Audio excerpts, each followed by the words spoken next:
Varicose veins కి సరైన చికిత్స కోసం సంప్రదించండి ఎవిస్ హాస్పిటల్.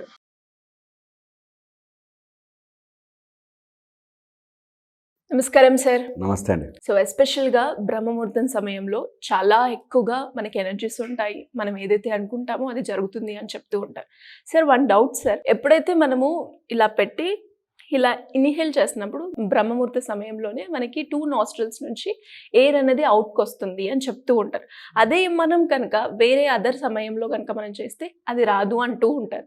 ఎందుకు సార్, రీజన్ ఏంటి? అది అందరికీ కాదండి, అది ఓన్లీ సాధకులకి మాత్రమే అలాంటి ఎక్స్పీరియన్స్ వస్తుంది. నార్మల్గా ప్రతి వ్యక్తిలోనూ ఎనీ వన్ నాస్ట్రల్ ద్వారానే మనకి ఊపిరి బయటకు వస్తూ ఉంటుంది. Other is somehow partially blocked. ఫిజికల్గా ప్రాబ్లం ఉండే, అంటే డీవియేటెడ్ నేజల్ సెప్టమ్ అని, నోస్ లోపల ఉండే ఆ కండ ఏదైతే ఎక్స్ట్రా పెరుగుతుందో వాళ్ళకి న్యాచురల్గా అటు ఫ్లో తక్కువ ఉంటుంది. మనం మాట్లాడుకునేటప్పుడు ఈ న్యాచురల్గా బ్లాక్ అయిన, అంటే ఎనటామికల్ బ్లాకేజ్ ఉన్న వాళ్ళకి ఈ ఎక్స్పీరియన్స్ రాదు. బట్ కొంతమందికి బోత్ నాస్ట్రిల్స్ ద్వారా ఎయిర్ బయటకు వస్తుంటుంది. Rare combination. సాధన చేసుకున్న వాళ్ళకి, అంటే ఊపిరి మీద పట్టు తెచ్చుకున్న వాళ్ళకి 2 నాస్ట్రిల్స్ ద్వారా వస్తాయి. బ్రహ్మ ముహూర్తంలో కొంచెం ఎక్కువ తొందరగా వస్తుంది అన్నమాట. అది కూడా అందరికీ కాదు, సాధకులకు మాత్రమే. ఇది నెంబర్ 1. సెకండ్ వచ్చేసి, మన బాడీ లోపల air in so many forms తిరుగుతూ ఉంటుంది. మనకి ప్రాణ, అపాన, ఉడాన, సమాన, వ్యాన, ఈ టైప్లో ప్రాణము అంటే గాలి రూపంలో రకరకాలుగా ప్రాణం తిరుగుతూ ఉంటుంది బాడీలో. ముఖ్యంగా మనం ఆలోచించుకోవాల్సింది ఊపిరి. బికాస్ మిగతా వాయువుని మనము బై ప్రాక్టీసే కంట్రోల్ చేయగలం, కానీ డైరెక్ట్గా చెప్పి కంట్రోల్ చేయలేం. ఊపిరిని మనం కంట్రోల్ చేసుకోవచ్చు. అంటే వెన్ యూ బ్రీద్ ఇన్ మన చేతుల్లో ఉంటుంది లిమిట్, బ్రీద్ అవుట్ మన చేతుల్లో ఉంటుంది లిమిట్. కానీ మళ్ళీ మనం అంతా ఆటోమేషన్లోకి వెళ్ళిపోతాం. కొంతసేపటికి అయిన తర్వాత మేము మెడిటేషన్ చేయించినప్పుడు కూడా కళ్ళు మూసుకోండి, ఊపిరి తీసుకోండి, ఆ 2 minutes పీల్చుకుంటారు. 3rd minute మళ్ళీ స్లో మర్చిపోతారు. నిజంగా భగవంతుడు వీడు మర్చిపోతాడని తెలిసే ఆటోమేషన్లో పెట్టాడు. లేకపోతే ఊపిరి తీసుకోవడం మర్చిపోయే వాళ్ళు చాలామంది ఉంటారు. చాలామంది ఊపిరి తీసుకోవడం, మనం కూడా సినిమా హాల్లో లా కూర్చొని వంగిపోతాం. మనం తర్వాత లేకపోతే ఆవలింతో అట్లా వస్తుంది. బికాజ్ న్యాచురల్గా బాడీలో లంగ్స్కి ఉండే కెపాసిటీ ఏంటంటే దే కాంట్రాక్ట్. లంగ్స్ అట్లా లాగుతాయి.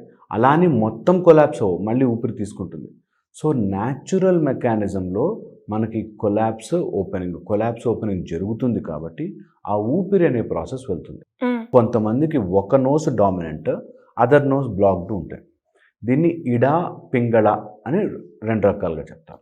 మనకి బ్రీద్ లోపలికి తీసుకున్నప్పుడు ఎవరికైతే థాట్స్ టూ మచ్గా థాట్స్లో ఉంటారో, ఆలోచనలో ఉన్నవాడికి లెఫ్ట్ డామినెంట్ ఉంటుంది.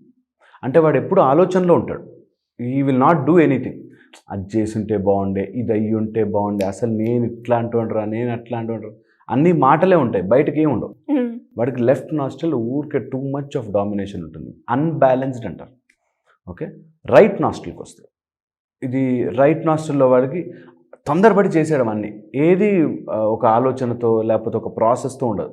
తొందరపడి చేసేయాలి, అర్జెంటుగా చేసేయాలి, ఆ పని అయిపోవాలి, నాకు అది జరిగిపోవాలి అంతే. నాకు దొంగతనం చేశాను, నాకు అమ్మాయి చేశాను. ఈ హడావిడి బ్యాచ్ ఉంటుంది చూసారు కొంతమంది, అన్ని రకాలుగా దుర్మార్గంగాను, చిల్లర విషయాల్లోనూ, మామూలు సింపుల్ విషయాల్లోనూ వీళ్ళకి ఫాస్ట్నెస్, తొందరగా చేసేయాలి అనే ఒక హడావిడి ఉంటుంది. వాళ్ళకి రైట్ నాస్ట్రిల్ కూడా డామినెంట్ ఉంటుంది. Where they are too much in to action without thinking. కొంతమంది ఓన్లీ థింకింగ్ వితౌట్ యాక్షన్, వాళ్ళకి లెఫ్ట్, వీళ్ళకి రైట్. ఇది మారుతూ ఉంటుంది, ఎక్స్చేంజ్ చేస్తుంది. బికాస్ అందరూ అన్ని సమయాల్లో అలాగే ఉండలేరు. కొన్నిసార్లు మనకి భయం వేసినప్పుడు వీ టెండ్ టు థింక్ చేసి ఏమైపోతుందో, రేపు వాడు ఏమంటాడో, బాస్ ఏమంటాడో, లెఫ్ట్ డామినెంట్లో ఉంటారు. సో ఇది మన ఋషులు మునులు తెలుసుకుని దాన్ని ప్రాసెస్ చేసి, ఓకే దీన్ని గనక నేను అర్థం చేసుకుంటే, దీన్ని నేను if I can reverse it out, balance చేయగలిగితే, maybe I can change my life process, maybe I can change that stuck up pattern ఉంటాయి మైండ్లో. ఆ భయంలో ఉండిపోవడము, యాంగ్జైటీలో ఉండిపోవడము, లేకపోతే ఏదో అనుకుంటూ ఉంటాం సాధించేద్దామని, సాధించలేకపోవడం, ఇదంతా డామినేషన్ ఆఫ్ ద ప్రాణం. సో దాన్ని కనుక మనం బ్యాలెన్స్ చేసుకోవాలి అంటే బ్రహ్మ ముహూర్త టైంలో which one is more dominating, which one is fasterly మిమ్మల్ని గష్ అవుట్ చేస్తుంది, అలాంటివి చూసుకుని బై ప్రాక్టీస్ దాన్ని ఒక రిథం తీసుకురావచ్చు. Okay. And human being is a habit being. మనం ఏది అలవాటు చేస్తే అది. ఓకే, నేను ఒక చోటుకు వెళ్ళాను, ఒక అమ్మాయి చిన్న పిల్ల ఇటు ఒక పోల్ కట్టింది, అటు పోల్ కట్టింది, థిన్ రోప్ మీద నడిచేస్తాం. మనం నడవలేము, ఇంపాసిబుల్. ఎలా నడుస్తున్నాం అంటే మీకు అదతే నాకు ప్రాక్టీస్ అంట. Anything human being is a habit organ. ఏదైనా సరే నువ్వు అలవాటు చేయి, అలవాటు అవుతుంది. ఇది నా వల్ల కాదండి అనేది అసలు లేదు హ్యూమన్ బీయింగ్. నీ వల్ల కాదు నీ వల్ల కాదని నువ్వు అనుకుంటున్నావు. ఎందుకు అంటే నువ్వు ప్రాక్టీస్ చేయలేదు. మనం ఇది కూడా జస్ట్ బై ప్రాక్టీస్ ఎవరికి వాళ్ళు ఆలోచించుకోవాలి. నేను ఎటు డామినెంట్ ఉన్నాను, బాగా ఆలోచనలే, ఊరికి ఆ సోఫాలో అట్లా 3 వంతులు కూరుకుపోయి టీవీ చూస్తూ వీడి వేస్ట్రా, ఇది కాదురా, నాకు గనక ఛాన్స్ వచ్చుంటే అంటున్నావా, నువ్వు మైండ్లో ఉండిపోవు. లేకపోతే హడావుడు రోజంతా ఆఫీస్లో పనిచేస్తారు కొంతమంది. ఆ 3,000 జీతానికి 5,000 జీతానికి సంవత్సరాల తరబడి ఆఫీస్లో పనిచేస్తారు. ఒక ఆఫీస్లో వాళ్ళు అందులో ఎదుగుండదు, ఏమి ఉండదు, గ్రోత్ ఉండదు, but still they keep on working. అలాంటి వాళ్ళు ఇంత పని చేస్తున్నాను, నాకు ఏంటి, వై యామ్ ఐ ల్యాకింగ్, ఎందుకు ఎదగట్లేదు అని వాళ్ళు ఒకసారి అనుకుంటే they can do this sadhana of exchanging their ఊపిరి. అందుకే వాళ్ళు ఎన్నో నాడులు కనిపెట్టారు. యాక్చువల్లీ వేగస్ నర్వ్ అని, so many nerves related to this. Heart బీట్ని కంట్రోల్ చేసే నర్వ్స్, తర్వాత ఊపిరిని కంట్రోల్ చేసే నర్వ్స్. నర్వ్ అని చెప్పే కంటే మన వాళ్ళు నాడులు అని చెప్పారు. ఎందుకు అంటే నర్వ్కి this a channel nerve and branched out, but నాడులకి everything is connected to everything. So ప్రతి నాడి ఇంకొక నాడికి ఇంకో రూపంలో కనెక్ట్ అవుతుంటుంది. ఇలా చాలా నాడులు మన బాడీ లోపల 72,000, more than that, but for naming 72,000. మన వాళ్ళు ఎంత అద్భుతం అంటే సూర్యకిరణాలకి పేర్లు పెట్టేశారు. చదివితే ఆశ్చర్యపోతారు. సూర్యకిరణాలని ఒక్కొక్క కిరణానికి పేర్లు ఉన్నాయి మనకి.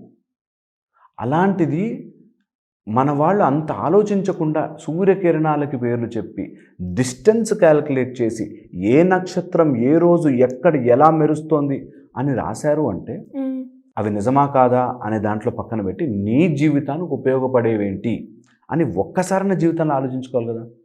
ఒక్కసారి ఈ భూమి మీద పుట్టినందుకు, ఈ భారతదేశంలో పుట్టినందుకు ఒక్కసారి నా జీవితంలో ఆలోచించాలి కదా. So that is very important. నాడి ఎటు సైడ్ ఎక్కువ, ఇడానా పింగ్లానా, నువ్వు ఈ రెండింటినీ బ్యాలెన్స్ చేస్తూ సుషుమ్నకు వచ్చావా, ఇది బై ప్రాక్టీస్. ఇలా చెప్పగానే ఇక్కడ ఒక వెరీ ఇంపార్టెంట్ డిస్క్లైమర్. ప్రతి వ్యక్తి నాకు తెలుసు, నేను చేసేస్తుంటాను, అలా ఉండదు. నీకు ఇడా అయిన వాడు వేరే వాడికి పింగళ అవుతుంది ఖచ్చితంగా. ఇది వాడి ఎగ్జాంపుల్ అంతే. నీ బాడీలో ఏంటో నువ్వే సెట్ చేసుకోవాలి. చాలా నేను చేసేస్తానండి, నాకు కలర్లో కనిపించేస్తానండి. నీకు ఒకసారి కలర్ కనిపించడం స్టార్ట్ అవ్వగానే నువ్వు మాట్లాడవు, యూ బికమ్ సైలెంట్, అబ్జార్బ్ అయిపోతాం. చాలామందికి తెలియక నేను చెప్తున్నా కదా, మీరు వీడియో చూడండి, ఏదైనా మెడిటేషన్కు సంబంధించో లేకపోతే ఇలాంటి సాధనకు సంబంధించో వీడియో చూడండి.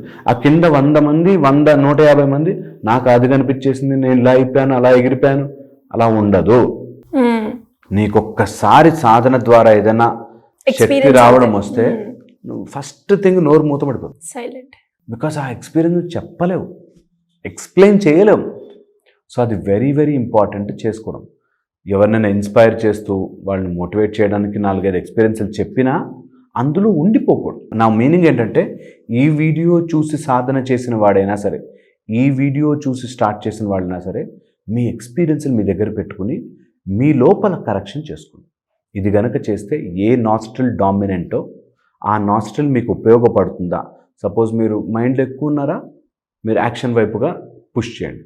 అప్పుడు లెఫ్ట్ నాస్ట్రిల్ క్లోజ్ చేయండి, రైట్ నాస్ట్రిల్ పంపప్ చేయండి. మీరు రైట్ నాస్ట్రిల్ ఎక్కువ ఉండిపోయారా, తొందరపడి యాక్టింగ్ చేస్తే ఏం లేదురా బాబు నా జీవితంలో అంటే, close it and think better, left nostril. ఇలా చేయడం వేరియస్ మెథడ్స్, అన్నీ చెప్పలేము. బట్ ఒకవేళ ప్రాక్టీస్ చేసుకుంటే మాత్రం ప్రాణం ఒక్కటే మనకున్నది.